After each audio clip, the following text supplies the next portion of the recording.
Hey everybody, and welcome to the Whiskey Dictionary. This is going to be the recap of all of the scotches that I've drank in 2021 that I've actually done formal reviews on. Now, there was a little bit of confusion with last year's list. I get a lot of comments of like, oh, why didn't you put this on the list? It's like, I didn't drink it. So this is not a list of every scotch that came out in 2021 and what I think of them. These are the ones that I've done actual reviews on and how I would rate, kind of looking back, as well as maybe trying a few, maybe an hour ago, just to make sure that they're still in the same order.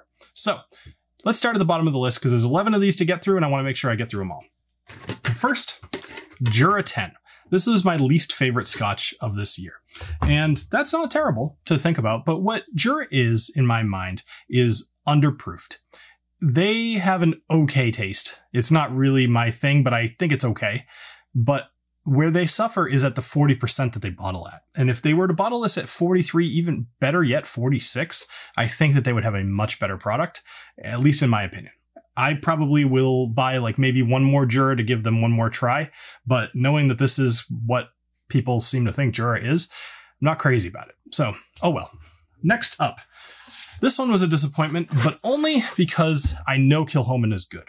So Macker Bay is their entry level into Kilchoman, and it is a peated whiskey. It's fine. I believe it's mostly bourbon cask finished. Yes. So like 80% bourbon cask influence and a little bit of sherry. And it just didn't do it for me. It was fine. It just wasn't special. And I think that's part of it. Now I know that Kilchoman gets better. And if I didn't know that, I would probably have been turned off the brand by this one because I'd just be like, it's fine. But I know that Kilchoman gets better. I'm going to make it a point to get some of those better Kilchomans this year. So I know Loch Grom has gotten a lot of recommendations from you guys, but if there's other ones that you think I should check out, definitely leave it in the comments. But Kilchoman, second to last this year. All right. Next, big disappointment, unfortunately, was Glen Moray's A Tale of Winter. Now, here's the problem with this one and why it's so low on the list. The flavor does not deserve to be so low on this list. But when you combine the flavor with the price, now it makes a little bit more sense. This is a $100 bottle, and it is not worth $100 in my mind. The Madeira cask, for me, totally fell flat, and it just didn't do what they were trying to do. It tastes okay. I actually feel a little bad putting it this low on the list, but it's here because most of, actually everything else coming up was better. I mean, that's how these lists work, right? Speaking of which, next up. The only other one, maybe there's one more after this, but either way, Glenfinnan IPA cask. The reason this one's here is I don't feel like the IPA cask added any real value to the regular Glenfinnan. I think Glenfinnan is fine on its own. I'm certainly not against change. I own most of their experimental series, but this one didn't do it for me. And I do like IPAs, like any red-blooded American, but I also like darker beers, but that's a different problem, alcoholic problem. This one just doesn't do it for me, and it's not worth your money. That's at least that's my opinion. All right, moving on to the last of the kind of is the Kalila 12. Now, Kalila, this one might be a little bit of a shock, and I am putting it on this side because it's still in the good camp. But I don't think that this one, here's the problem. First off, you can't even get this anymore, really, because they stopped production with Corona and everything. And I don't believe that they've reopened yet. If they have, they're definitely much further behind, and it's going to be increasingly hard to find the Kalila 12. Now, their higher age stuff, I believe, is much better. And I might look at trying to get my hands on an 18 this year. Maybe if not, at least I think there's a 15. But I would love to try this in cask strength. I'm trying to think of why I didn't love this one, but I think it just doesn't hit the points of a peated scotch that I want it to hit. And although I know that this is mostly used in other expressions, other blends and whatnot, I think it serves itself better being in some of those other blends than being a single malt. Oh well. All right. So moving along. A fun one that was a bit of a surprise, especially at $30. This is the Scarabus. Now, if I'm remembering correctly, this is the Ardnahoe, which is the newest distillery on Islay. and this is put out by Total Wine. So Scarabus is, I believe it's an unaged, no age statement, not unaged. It's no age statement peated whiskey. And I thought this had just such a fun flavor. And when you think about the price point, it's definitely moving up the list for me. $30 to get any Scotch that's worth drinking is a bargain. This one's good. So, I mean, it's kind of just double good. All right. Anyway, Scarabus, if you see it at Total Wine, pick it up. It's totally worth your money. All right, moving along. Now we're getting into stuff that's just universally agreed to be good, I guess. Talisker 10. This one actually got a rating of Stock It from me. And the reason for that, I mean, if you've ever had it, you probably understand, is this is a great one to introduce people into peated whiskeys with, but it also is just good to drink. If you're hanging out and you want to just have a drink of something that's complex enough to be interesting, but not going to just be something that requires all of your focus, I think the Talisker 10 is a great choice. It's just good. And the price point is fine. Like I think the price point is correct. So, I mean, that's a stretch for most scotches anyway, especially right now. All right, moving along to kind of the top of the charts here. I'm actually going to move some of these to the side. All right, so I moved all of these to the side. I just cut because it was too noisy, whatever. So moving along, we've got awesome Springbank 13. This is the Springbank Green. Now, this is finally the Springbank that made me love Springbank.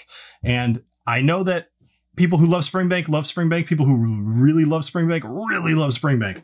So I was psyched when I finally started liking this. And actually, it was on a live stream. I was drinking. I don't even remember what context it was in. I had a sip and all of a sudden it clicked.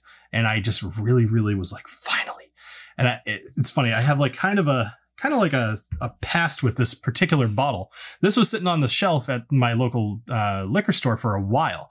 And it was the only one. And I kept putting it off because it was like $130. And I was just like, I'm not buying it. Finally, one day I was like, it was at the beginning of this year when I told myself, I'm going to buy myself good whiskeys this year. And I knew exactly what I was going to buy. And this was one of them.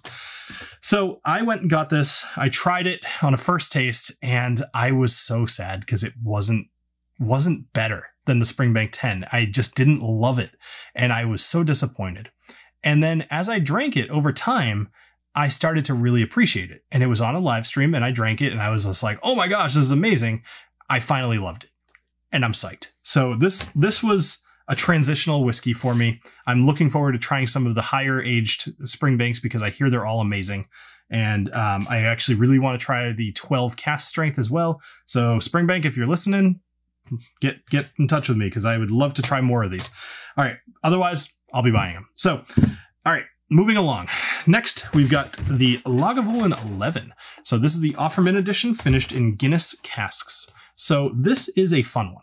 And the reason that I put this up so high, other than the fact that I really do generally like the taste, is that I think Nick Offerman is doing a good service to Scotch. And now having more people into a hobby that I enjoy does make everything else that I do more expensive.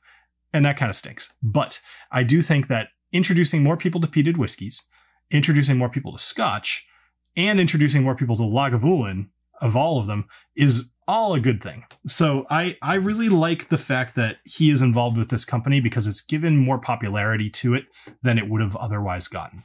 And I just think that he probably is more involved than some other celebrities. I don't know that for a fact, but it certainly seems that way.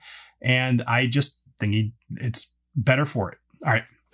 Moving along, the only bottle I don't actually have on my shelf anymore is the Bunnahabhain 12. Now, the reason that I don't have this is because I finished it. So it's really good. It ended up getting a rating of Stock It from me, which is rare. And the reason I have that, actually, it's funny, I gave it a Stock It despite not having it back on my shelf. The Stock It is for you guys. I don't necessarily rebuy everything that I say Stock It because I have to have a million whiskeys. So anyway. Bunnahabhain 12 is fruity, it's approachable, it's easy to acquire, and it's inexpensive. All of those things are delicious and really good for beginners, as well as people who just enjoy whiskey. So the Bunnahabhain 12, I just couldn't say enough nice things about, and I think that you should get it if you don't have it already. Next, you'll probably see this one coming if you've been paying attention. Lagavulin 16. Of course I'm going to put this one on the list. It's especially up high. It's just super good. Lagavulin 16 it's got this uniqueness that I want to say this was about $90, maybe $100 for me, but you can get it a little cheaper. I've seen it as low as like $76 to $80. This is approachable for a newbie, as well as totally appreciatable, able to be appreciated by people who really like whiskey too. So this is just kind of a good all-around Scotch that is peated, that is well-balanced, really delicious, and kind of timeless. So you should get your hand on a bottle. Don't put it off as long as I did. I regret doing it now that I finally have it. All right.